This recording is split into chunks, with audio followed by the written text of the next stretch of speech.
Hello मेरे प्यारे भक्तों, आज हम लेकर आए हैं माघ मास कथा अध्याय 22। इतना कहकर भगवान अंतर ध्यान हो गए। तब देव निधि कहने लगे, हे महर्षि, जैसे गंगा जी में स्नान करने से मनुष्य पवित्र हो जाता है, वैसे ही भगवान की इस कथा को सुनकर मैं पवित्र हो गया हूँ। कृपया करके उस स्रोत को कहिए जिससे उस ब्राह्मण ने भगवान को प्रसन्न किया। लोमस जी कहने लगे, उस स्रोत को पहले मैं गरुड़ जी ने पढ़ा, उनसे मैंने सुना। वे, हे विप्र, यह स्रोत अध्यात्म विद्या का सार है। पापों को नाश करने वाला हूँ वासुदेव, सर्वव्यापी चक्रधारी, सज्जनों के प्रिय, जगत के स्वामी श्री कृष्ण को नमस्कार। जब स्तुति करने वाला विचार करे कि सभी जगत विष्णुमय है तो किसकी स्तुति की जाए। जिस भगवान के स्वांग वेद हैं, फिर कौन सी स्तुति उनकी प्रसन्नता के लिए की जा सकती है। जिसको वेद नहीं जान सकते, न वाणी न मन जान सकता है, उसकी स्तुति में ज्ञानी क्या कर सकता है। सारा अचर अचर संसार जिसकी माया से चक्र की तरह घूम रहा है, इसी से हे प्रभु आप चक्रधारी कहलाते हो। ब्रह्मा विष्णु आप ही हो। सारे संसार को उत्पन्न करने वाले ब्रह्मा को भी आप उपज करने वाले हो।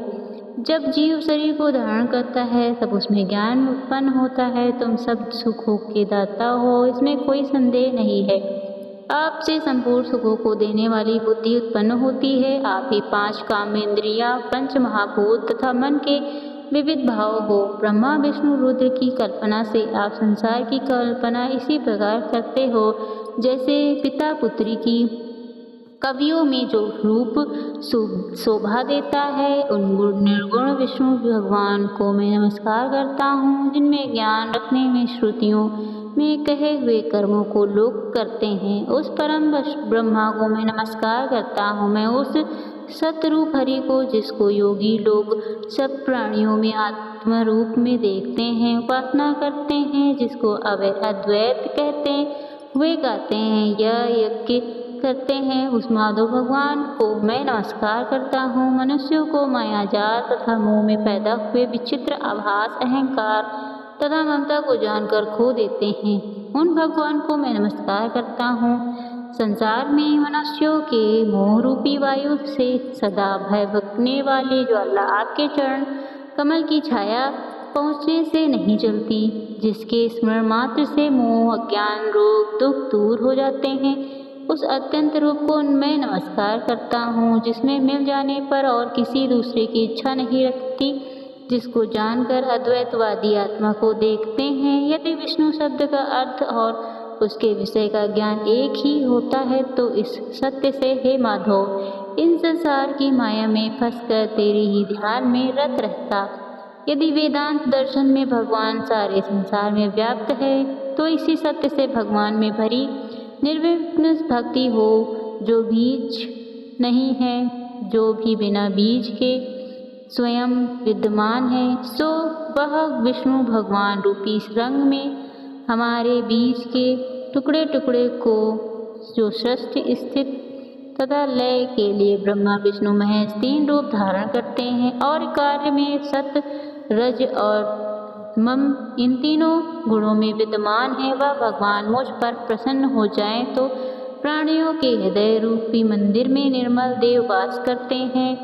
वह भगवान मुझ पर प्रसन्न हो जाए तो अविद्या पूर्ण संसार का त्याग करता है। जगमन आप हो, आपका बनाया हुआ विश्व आनंद करता है। आपके त्याग करने पर पवित्र हो जाता है, उसका साथ करने पर भी तुम साथ के बिन बने रहते हो। विकारकारी रहित, जिनके 4 वक्त पंचभूत योग से पैदा हुआ चैतन्य मानते हुए उपासना करते हैं। जैन लोग आपके शरीर का परिणाम मानते हैं और संख्यावादी तुम्ही को प्रकृति से परे पुरुष मानकर ध्यान करते हैं। जन्म इत्यादि से रहित चैतन्य रूप, सदा आनंद रूप उपनिष्ठ, जिसकी महिमा गाते हैं। आकाशवादी पंचभूत, देह, मन, बुद्धि, इंद्रियां, सब कुछ तुम ही हो, तुमसे अलग और कुछ नहीं है। तुम ही सब प्राणियों को उत्पन्न करने वाले हो, मुझको शरण देने वाले हो। तुम अग्नि, रवि, इंद्र, ओम मंत्र किया तथा फल सभी तुम ही हो। कर्म के फल देने वाले वैकुंठ में तुम्हारे सिवाय कोई नहीं है। मैं तुम्हारी शरण में हूँ। सब प्राणियों के हेतु तथा उनको शरण देने वाले तुम ही हो। जैसे युवक पुरुष की युवती में और युवती की युवा में प्रीति होती है, वैसे में प्रीति तुम में हो। जो पापी भी आपको प्रणाम करता है उसको यमदूत नहीं देखते।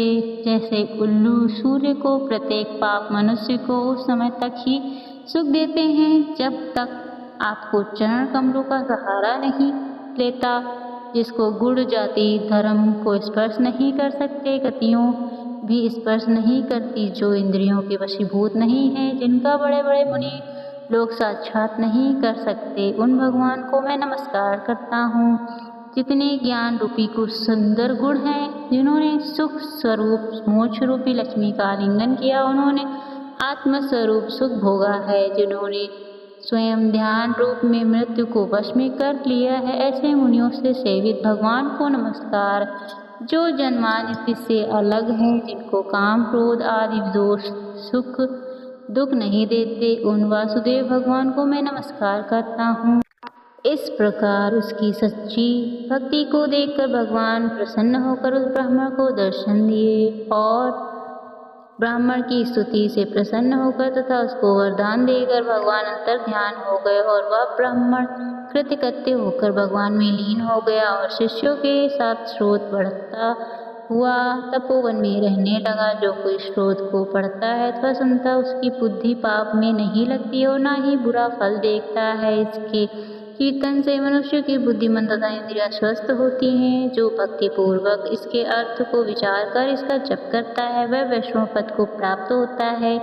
इसके सदैव पढ़ने से मन वांछित कार्य सिद्ध हो जाते हैं। मनुष्य सुपुत्र पाता है तथा धन पराक्रम और चिरायु प्राप्त करता है।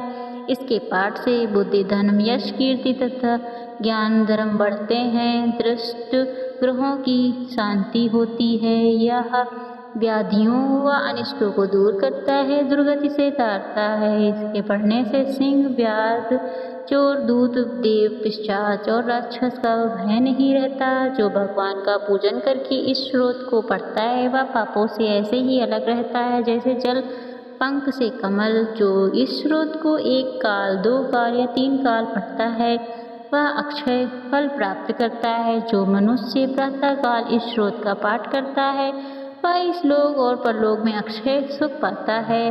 देव वेद श्रुति का बनाया हुआ यह स्रोत भगवान को अत्यंत प्रिय है और भगवान के दर्शन कराने वाला है। योग सार नामक यह स्रोत परम पवित्र है। जो कोई भक्ति पूर्वक इसको पढ़ता है वह विष्णु लोक को जाता है। अगर आपको यह कथा अच्छी लगी हो तो मेरी कथा को लाइक और मेरे चैनल को सब्सक्राइब करना ना भूलें। धन्यवाद।